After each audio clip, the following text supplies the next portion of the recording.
You can tell. You can how tell it that we're goes. not massively happy with how our teams are doing. That we've not really.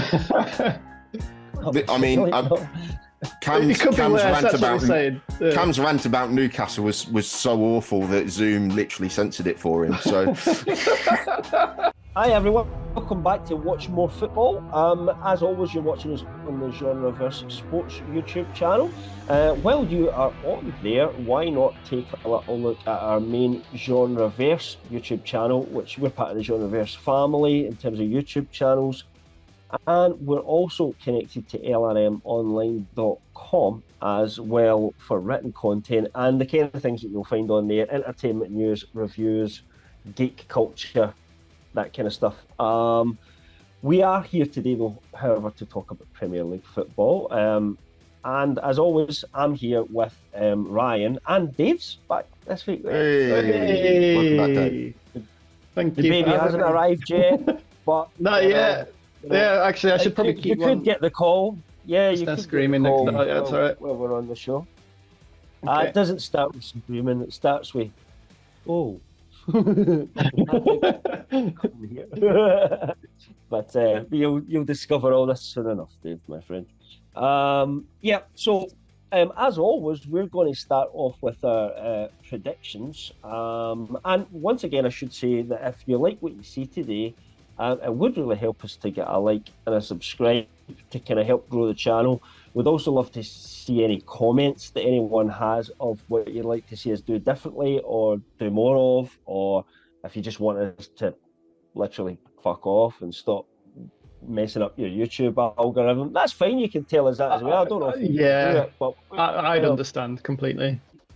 you can tell us whatever you want. Be honest with us. But absolutely. In the meantime, though, we will carry on or soldier on, shall they say. So, Ryan, do you want to update us on our current prediction table and how things went? So, I mean, I was quite late updating these tonight, so Dave and Cam don't actually know how they've done. No. What I can say is it was quite a high scoring week compared to recent times. Mick top scored with 13. He got 3 correct results, 3 correct score lines and 4 correct results. Cam was just behind him on 12.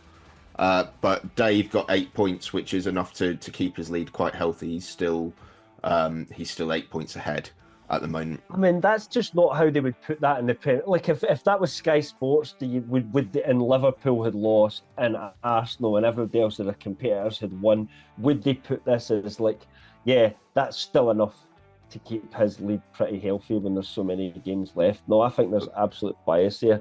We've closed the gap by a considerable... Right. So the title race is still very much alive going into the spring, as Mick and Cam cut into Dave's lead. Meanwhile, the relegation battle is heating all up. about the showmanship, mate. Kyle has moved to within 1 point of Ryan at the bottom of the table. I better for you. With missing close. 2 weeks of predictions, I am 1 point behind you, mind you. Yeah.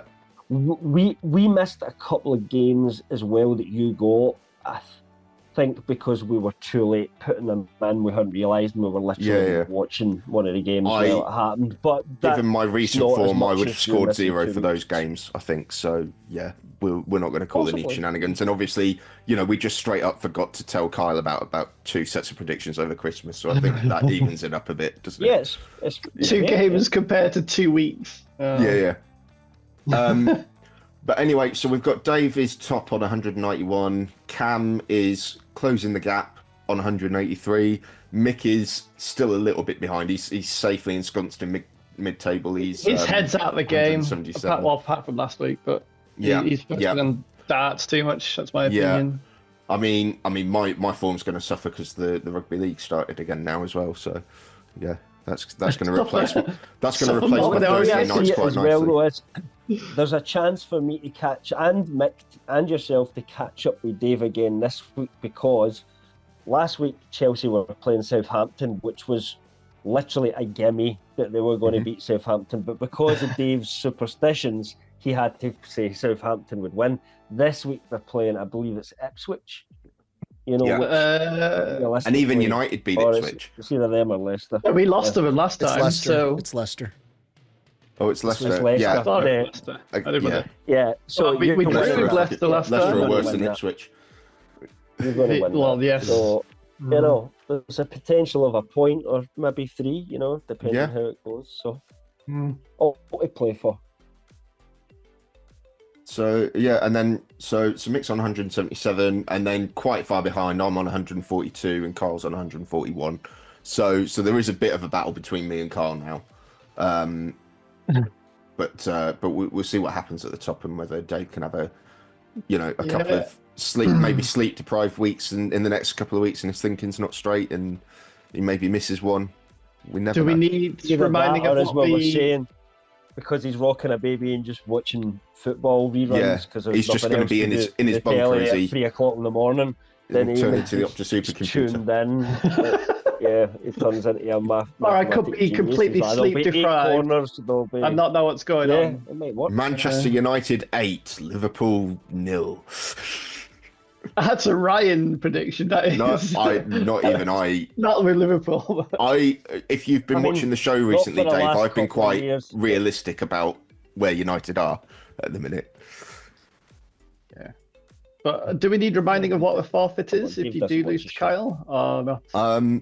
Kyle is gonna pick out a Japanese animated he's film. Gonna be watching some anime, yeah. And I'm gonna, do my review where I have to say that it's called hentai and it's called art, and then we'll go from there. I have got just the most perfect movie for you picked out, Ryan. I really, excellent. Really do. Excellent. And a shout out to Kel because his Genre Reverse YouTube channel just got 10,000 subscribers. Oh, well done, Kyle. Thank you. Cool. Send some of them our way. Subscribe, guys. Yeah. It is a slightly different demographic between the two channels. It's worth saying, which is why we did our separate one. Anyway, on to Team of the Week. Ryan, you'll talk us through this because you'll. Fine. Yeah. And I'll jump in and slag off your picks. Excellent. Well, since Cam brought up that I like an ex-United player in the Team of the Week, I've eased off on that, and then you lot keep chucking them in, but we'll get to that in a minute. So in goal, these are for the midweek games, not the FA Cup games. It's got to be said.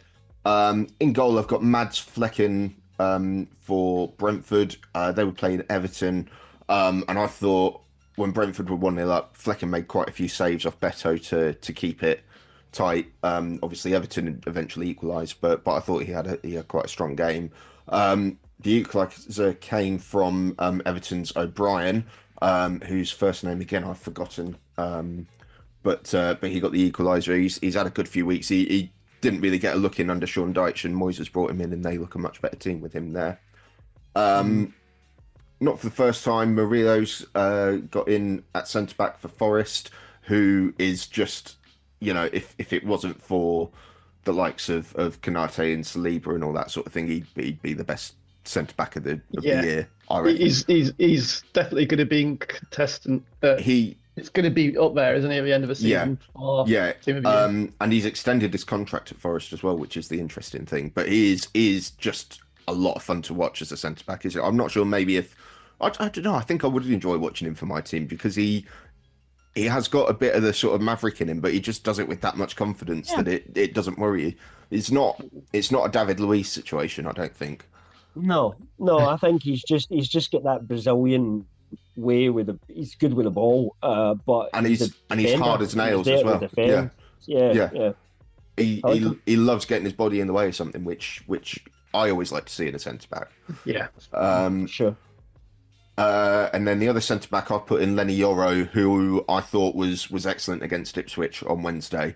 It was a hard-fought 6-pointer. It was. Neither of 3-2. Ipswich scored twice, and they were both quite poor errors from Andre Onana. I thought Yoro was excellent, both in defence, recovering in defence, but also he got forward quite a bit as well, and he was doing the job that I think those wide centre backs need to do in Amorim's team, and he nearly set up probably the best goal that we would have scored all season, where he found himself at the byline in the Ipswich box. He's getting closed down by an Ipswich defender. turns him like Johan Cruyff, basically cuts the ball back straight to Rasmus Højlund. All he has to do is just sweep it in with his left foot, and he breaks the scoring drought.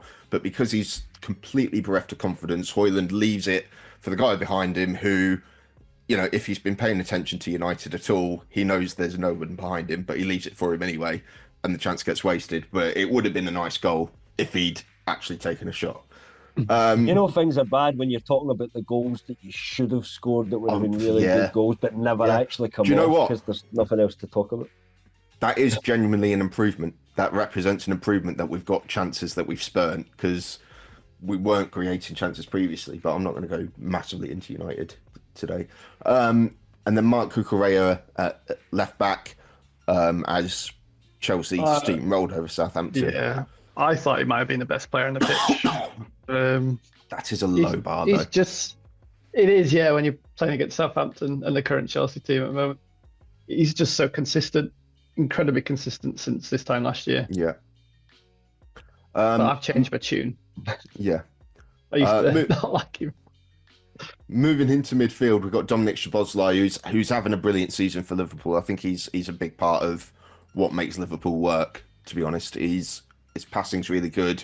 The way he finds Salah is really good, but he's also popping in into the box. He's getting into the right places, isn't he, Szoboszlai? Yeah. It was good in Newcastle to scout him, you know, tap him up, everything like that, before Liverpool come in and went, oh, let's have this guy in Newcastle. Do you know what? It was worth it in the end, because he finally got his goal at St James's Park. So. Yeah, he did. Yeah. Fucking prick. Okay. Just like Mark Gay, that, you know. But next to him, we've got Adam Wharton, who's come back into the Palace side after being injured for most of the season, and he absolutely tore Villa apart in the week. Real Madrid. And Bayern Munich want him as well. It's going to be interesting because we've got Thomas Tuchel's first England squad coming up, and I'm looking forward to seeing what that is going to be. I hope. Yeah. I wanted to see Wharton last year because I thought he could be useful. Maybe it was too soon for him, I don't know, but we never got to see him, sadly. Certainly, if he develops the way he should, he is, and we've said this about so many players, but he is what we were missing in midfield in the summer. But that is a discussion for another day. Talk to me about Enzo Fernandez, Dave. What did he do? Give him space and he'll do what he wants. And he's very good at putting the ball around, isn't he? Southampton just play right into Chelsea's hands, so they press, but they don't press very well. So he has all the space in midfield to do what he wants, and that's when he plays his best. But unfortunately, a lot of the time he doesn't get the space he wants. So, you know, he's one of these players who could be amazing, or he could just go missing. Yeah. And this is one of those games where he's amazing because he's got the space to do what he wants. And then front line, we've got Ismail Assar for Palace, who got 2 against Villa. I think one of them was a really nice finish, just to sort of cut inside and curl it with your left foot, but it just looked really nice, I think. We've got Jeremy Doku on the left wing, who he got the assist for City's goal for Haaland, but he created so many chances. He just was repeatedly skinning Pedro Porro for Spurs all night that night. So he's one of the bright sparks for City at the moment, but he needs somebody to aim at, which he did when Haaland actually played. And then up front, we've got big Danny Welbeck, who scored the winner against Bournemouth midweek, and then scored the most Danny Welbeck goal ever against Newcastle on Sunday, where he got played in, keeper comes out, and he loves to dink it over the keeper, but he just looked all sort of like hands for feet, basically. He was off balance and still somehow managed to chip it over and in. It was a very Danny Welbeck finish, that one. Do you think he'll get a look in for England? He's having a really good year. I can't imagine it, no, because he's just too past it now. Striker is not a position that we're struggling for, realistically. No. It's very much Tuchel's got a remit of who can do a job for me in the World Cup next summer, and it's going to be Kane, it's going to be Watkins, and it might Solanke. Solanke, maybe, yeah. I don't think Solanke's done anything this year. I know he's a bit of injuries, but other than that, I don't think he's done anything to say that he should be in that squad. But I think there's a It's place the up age for old. grabs It's for the age old somebody, but I don't know problem. who it would be. It's the age old problem of as long as Harry Kane's fit, he's going to be in the side, and you're not going to sub Harry Kane off for tactical reasons. So it doesn't really matter who's behind him, I don't think. Well, that was under Gareth Southgate. Thomas Tuchel might be different. Anyway, let's not waste my time talking about your shitty national team any longer than I have to.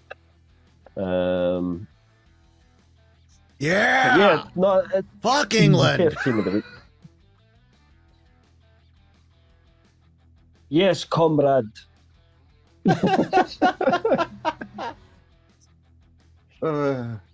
Yeah, we'll just move on. We'll move on. So, march on. Before we get hacked or something. Since we kind of shifted slightly onto Newcastle, talking about Danny Welbeck scoring the winner, I do have. That's some an amazing segue. It's not a rant. Thanks. I've been practicing it all day. I do have some concerns about us at the moment. I don't think it's necessarily one or two results. During the week, we get beat by Liverpool. I think no one really expected us to not go to Anfield and not lose that game. So, wasn't major, but performance-wise, not brilliant. We've obviously got them coming up in the Carabao Cup final. We're now out the FA Cup. But more worrying is that Anthony Gordon got sent off in the FA Cup game, and quite rightly so. At first I thought it was a bad red card until they showed a better angle, and then I kind of thought, oh no, you did have to go there. And he's going to miss. He's going to get a 3-game ban, which means he also misses the Carabao Cup final against Liverpool. Add to that, the form has been, up and down, sometimes even between games. Good first half, bad second half. Seeming control in games, then just fall apart all of a sudden. So really bad form. And then there's a lot of rumours mostly that Botman has had another setback, won't be back for a while.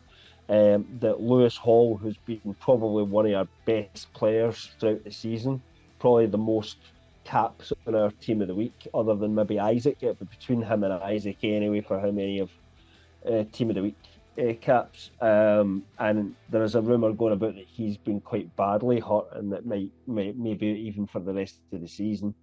Add to that, there's rumours that Isaac went off injured, and they're not saying much about that, but he might not be fit for the next week at least, or something like that. And we've got a lot of problems at exactly the wrong time of the season for us to have a lot of problems.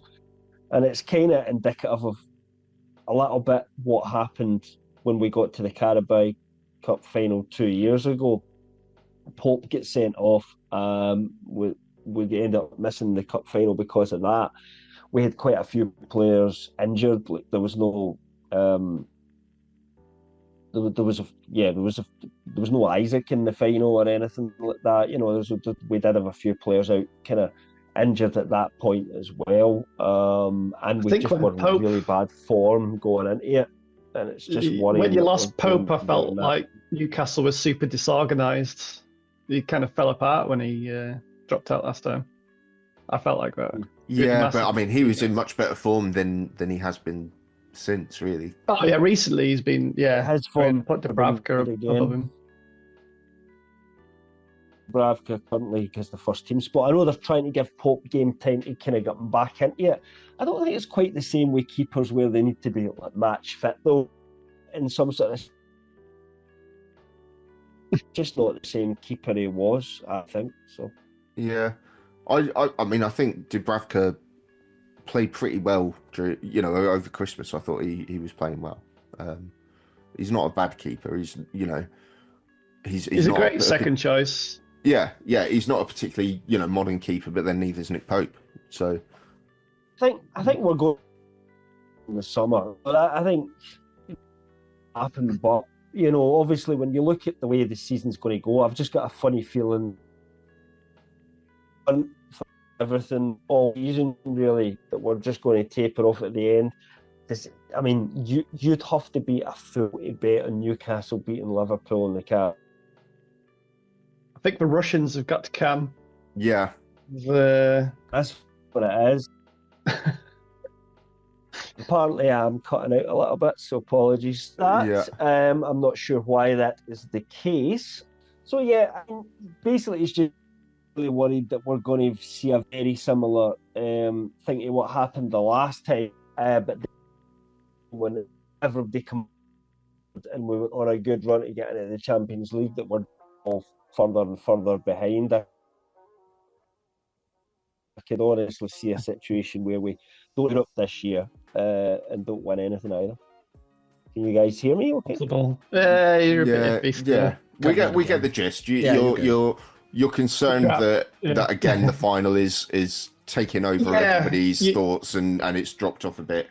And with Newcastle being the sort of team they are, where it's all about the intensity, I think if you do take your eye off the ball, it does suffer, and it's probably hard to get that back. Which is certainly why you weren't playing with that intensity in the last League Cup final, and Liverpool are a far better team than United were back then as well. So I can see why you're concerned, but equally, it's bottom of Arne Slot's list of things he wants to do this season. I know he's out of the FA Cup as well, but it's right smack in the middle of Europe. He can take his foot off the gas in the Premier League, I suppose, but yeah, I don't know. He doesn't strike me as the type of guy who's going to chuck a competition, but he did in the FA Cup. I think he'll want to win his first cup. He's got there now. He'll want it, I think. Yeah. Just as long as Michael Oliver's not refereeing, because Michael Oliver is apparently the only thing standing between Arne Slot and winning everything, according to the FA's written reasons. Not winning the league. Yeah. So they say. Yeah. But yeah, Anthony Gordon. What, I can't even say his name, Anthony Gordon. Why do I keep saying that? His name's Anthony Gordon. So my own brain's getting hacked by the Russians now. Jesus Christ. Tony Gordon, you were a prick. It's going to cost you, and it might cost us some glory as well. Fuck it, let's move on. I really think that Newcastle players need to have a group training session on the dangers of touching somebody else's face, because this is twice now that that they've got sent off and for unnecessary face contact. It's a bit like that scene at the end of Invincible where it's just, I thought you were stronger, I thought you could take it, but I couldn't. So yeah, we do need to stop throwing fists about and stuff like that. It would be handy. Heads, whatever. Oh well. But I mean, that leads us on nicely, because that was the least violent bit of violent conduct of the weekend, wasn't it? So, do we want to talk about? Should we make our way up? Yeah, let's go from Cunha, and then we can go for the next one. So there's a story that hopefully Kyle will be bringing up. So Matheus Cunha, it was Bournemouth versus Wolves in the FA Cup. It was extra time. Cunha had got Wolves back into it by scoring an absolute beauty of an equaliser, just casually pinging it over from about 35 yards out of nowhere. Probably best goal of the weekend. But even in that celebration, he looked really pissed off about the fact that he had to do it. I don't know if you saw that, Dave. I didn't notice that, no. But I know Cunha is feeling that. I feel like he knows he's carrying that team at times. Yeah, he scored some very good goals this season. I think this was the best goal that he has scored this season, and he just looked fuming that he had to go to the trouble of doing it, basically. Mm-hmm. So he didn't celebrate. He was shrugging players off who were trying to G him up, everything. And then in extra time, he has a bit of a tussle. He's trying to break for Bournemouth. He has a bit of a tussle with Milos Kerkez. I think he kicks him on the ground. They both get up. He does a headbutt. Kerkez, to be fair, just says to the ref, "Oh, he's touched my head." He doesn't go down with any theatrics or anything. He just goes, "Oh, have you seen that, ref?" And then Cunha starts swinging fists and everything. Eventually, I think the VAR check comes out and sends him off, as it does. And he spends another 5 minutes just raging at everybody on the pitch. he had to be basically escorted off by the entire Bournemouth security team in the end, because he just was refusing to leave the pitch. He's a liability at the moment. I'm surprised he didn't have a longer ban for his last escapades. Well, that's the thing, because he Obviously. obviously kicked off after the Ipswich match. I think that was Gary O'Neill's last match in charge of Wolves, wasn't it? Where he stole the Ipswich players' glasses, or the Ipswich staff's glasses. Yeah, glasses. Yeah, I mean, they let him play for 3 games before they banned him for 2 during that. And obviously that happened after the match, so it wasn't quite the same rules as a straight red. It was, certainly. But you got to think, he's got a straight red for violent conduct. So that's 3 games on its own. He's got previous of violent conduct. He could miss half a dozen matches. And although Wolves have pulled away, they're 5 points clear now. If Cunha's not there for 5 matches, they're going to struggle to win a game. Yeah. So that could make it interesting, I think. But does it also maybe... I don't think it will make it interesting. I get what you're saying, but I don't think it will affect the relegation fight. I really don't. Fair enough. I think ultimately they'll stay up, but it does still rely on the other teams getting a win, and none of them look anywhere close to getting a win at the moment, do they? But what it might do is the accepted wisdom is that he's got a release clause in the summer. Big team's going to come in for him. Are they necessarily going to come in for him because he's got that in his locker? Probably. I think he's perfect for Arsenal. He's proven himself perfect for Arsenal. Arteta will be having a chug to that. You know what I mean? Whoa, yeah, I mean, I love that attitude. He does sort of suit Arsenal in that, he's a goal scorer without being a proper number 9, and Arsenal love a bit of that. I do think he'd work well as one of the number 10 spots at United, but whether we can afford to be spending our release clause on him, I'm not entirely release convinced. Clause? It's like 60 million. I think it'll probably be about 60 million, but I don't know. Maybe we opportunistically go for him if none of the big guns want to take the punt on him in the summer. But we'll see. He was flirting with Liverpool as well recently, but I think Liverpool can do far better than Matheus Cunha, to be honest. I don't really see where he fits in that team either. But I mean, we're speculating on how long his ban's going to be. But yeah, it could potentially have a bit of a twist in a relegation fight that's looked done for a little while now. How old is he? He's old for us, isn't he? He's 28 or so, I think. Yeah, too old for us. Yeah.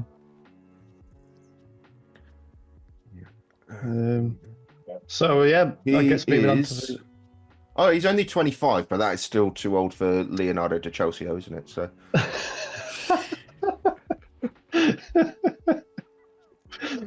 Yes, it is probably too old. Yeah. I mean, nothing else happened in the FA Cup that any of us want to talk about. We don't care about it. It's really interesting that they've decided to just call it a day at the 5th round and not crown a winner. I didn't know it went to the 5th round. I thought it just finished 4th round this year. But it did. Happened. It went out with a bang, as much as it can go out with a bang from a Saturday lunchtime kickoff between Millwall and Crystal Palace. We've got some more pictures for Kyle on this one. I turned it on after I finished work on Saturday, and it's Millwall versus Crystal Palace. It's a South London derby. Millwall have obviously got a certain reputation, both as a club and for the fans off the pitch. We'll set the scene. I turn my tablet on to the game. I see on the clock 10 minutes. I see a little red card symbol above Millwall's name, and I see a Crystal Palace player being seen to by quite a few members of the medical team. And it's just, that makes sense. That makes sense. You're just putting it all together in your head. Yeah. What could possibly have happened? Yeah. And what happened is about 5 minutes into the game, the ball goes over the top. Jean-Philippe Mateta is chasing onto it. It's still about 20 yards out. It's nowhere near the box. It's bouncing. And Millwall's keeper, who we've established is called Liam Roberts. Is that right, Cam? Yep. Yeah. The Duke of Death. Yeah. He comes flying out of his box to come and meet it. Fair enough. Wants to be proactive. That's fine. But rather than head it out or chest it out or realise he's not getting anywhere near it, he decides to do a flying kick that Chuck Norris would be proud of. Odd young. Just about grazes the ball, but also plants his foot firmly into the side of Mateta's head. And Michael Oliver sees all that and in his infinite wisdom goes, play on. And the best referee in England. So fine. He doesn't see that he doesn't see the foul. Fine, but you've got a player there with his ear half hanging off. It transpires, and he doesn't stop the game for a head injury. He still says play on. He's got Palace players going berserk at him, and finally the VAR sort of speaks up in his ear and goes, "Yeah, you might want to have a look at that." And then he spends 2 or 3 minutes watching the slow-mo replays, getting the proper sort of money shots going, oh yeah, that's a good one, yeah, before finally sending off the maybe he was thinking player. How did I miss this? Yeah, I generally maybe just think he was a goalkeeper when he was a player, maybe he's never played. I just genuinely think he's relishing being the only person to see the real money shots of that incident for a time. I think that's it. Maybe, yeah. They don't tend to show it in the TV, do they? Yeah. Well, they won't show you the worst shots. So he sends Roberts off. Mateta's still getting seen to by the medical staff. The Millwall fans in their infinite class are using the chant "Just let him die," which is normally reserved for players who are clearly feigning injury and get up with a bit of magic sponge, not players who've been kicked in the head. I think they even booed him as he was stretchered off, which again, just it doesn't matter who gets injured. You could have an Old Firm derby, and I reckon you'd still have someone clapped off on a stretcher. Oh no! Okay, fine. Who was it who got clapped off and they were doing the scar? No, we were being stretched off and they did the scar. Who was that? Was it a Man United versus Arsenal game? I can't remember. Let us know in the comments. You say that about the Old Firm game. Like if somebody got assassinated for the crowd or something like that, I think they'd maybe get applauded off, maybe or something like that, because people would say, "Oh, that's unexpected. That's not part of the game." But other than that, I think they would just let it go. But yeah, you've then got at half time, Palace's chairman Steve Parish has already got a pre-arranged interview with the BBC. But all he can think of is that tackle. Basically, he makes it quite clear he doesn't want to talk about anything else in the game. He's fuming about that tackle. He said it's the worst he's ever seen because he's never heard of Harold Schumacher apparently. And the BBC interviewer is still trying to do the interview that she'd planned and trying to bring it back to the game, and he's just constantly like, no, my player's injured. That's all I'm worried about right now. And then she says, "Oh, it is a shame losing such a key player," and he's absolutely fuming at the idea that he's annoyed that he's lost a player, because he's like, "Well, no, it's a person's just got kicked in the head. I don't care how good a player he is."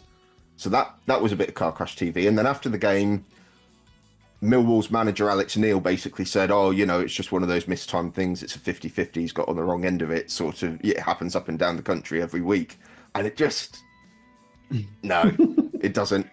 In some ways, though, it kind of does happen to go. I've seen goalkeepers do stupid things like this before, right? Because I think there's in a goalkeeper's brain, right?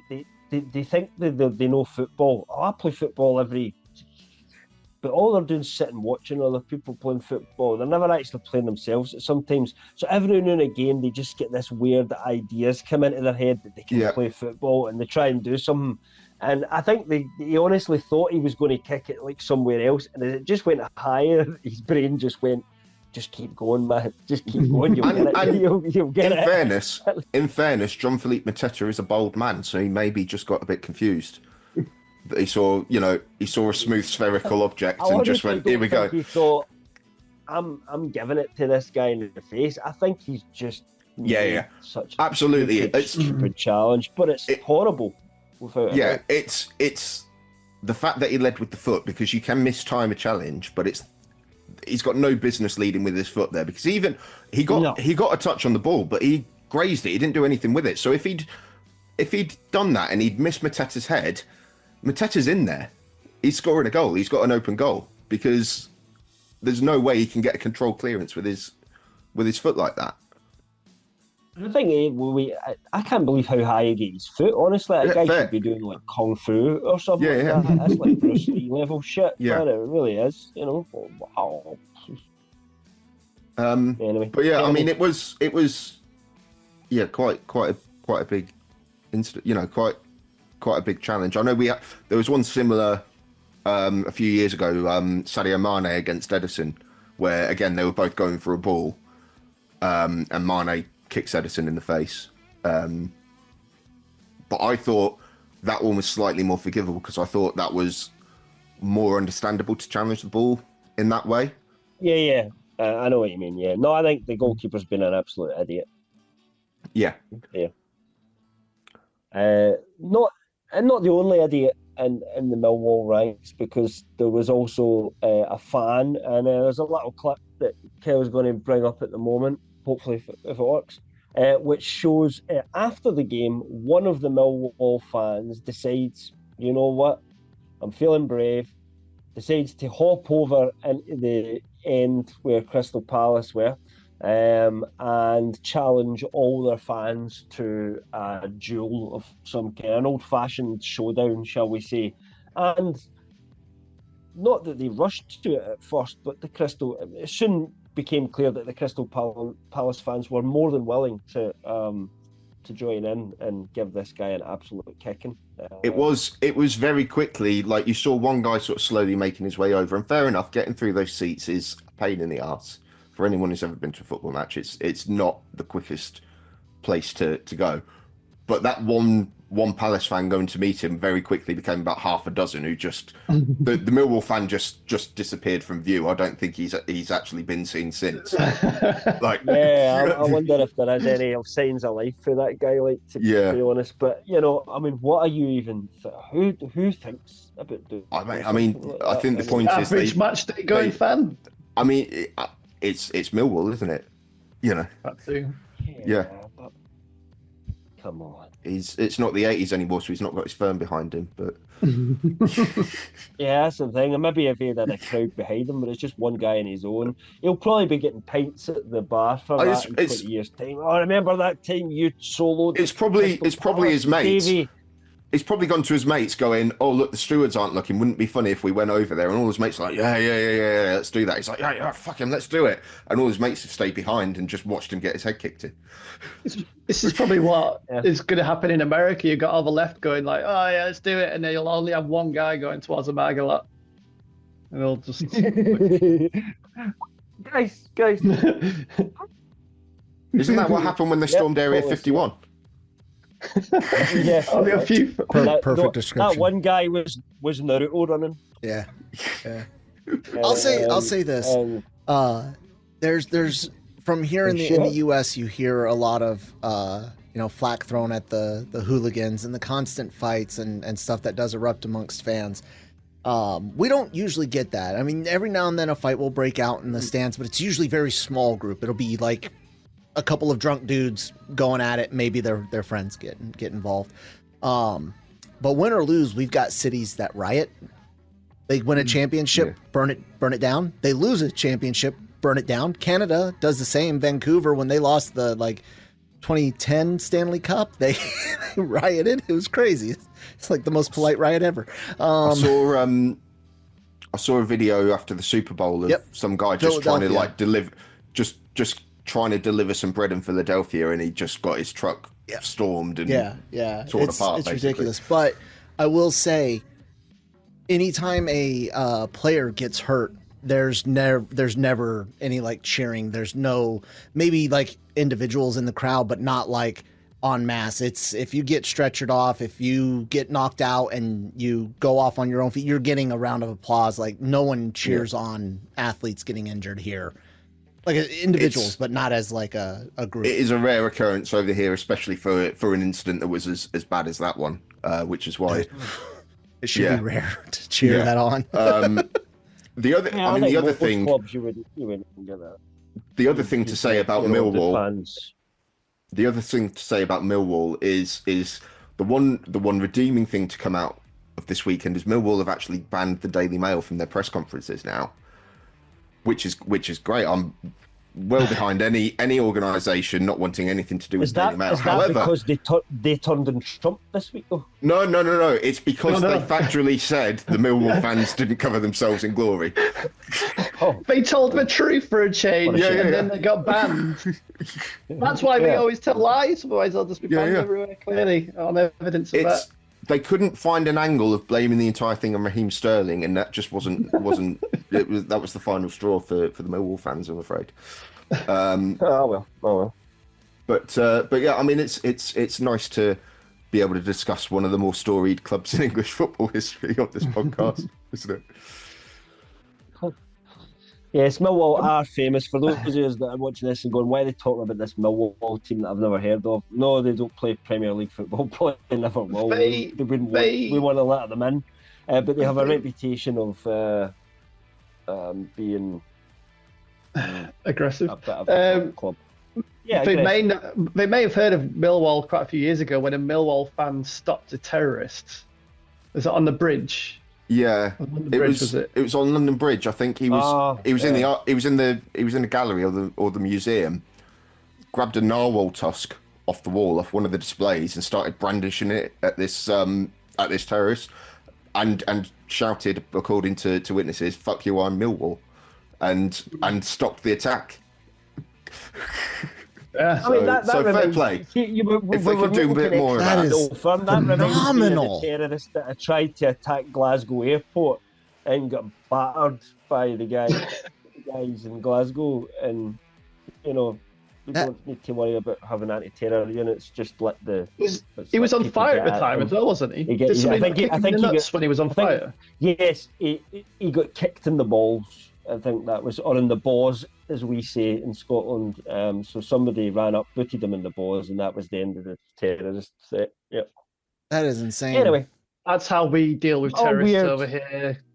Slightly politically tinged show we've had tonight in some ways, but when there's low-hanging fruit, sometimes you just got to take a swing, folks. You can tell that we're not massively happy with how our teams are doing. That we've not really. I mean, Cam's rant about Newcastle was so awful that Zoom literally censored it for him. So,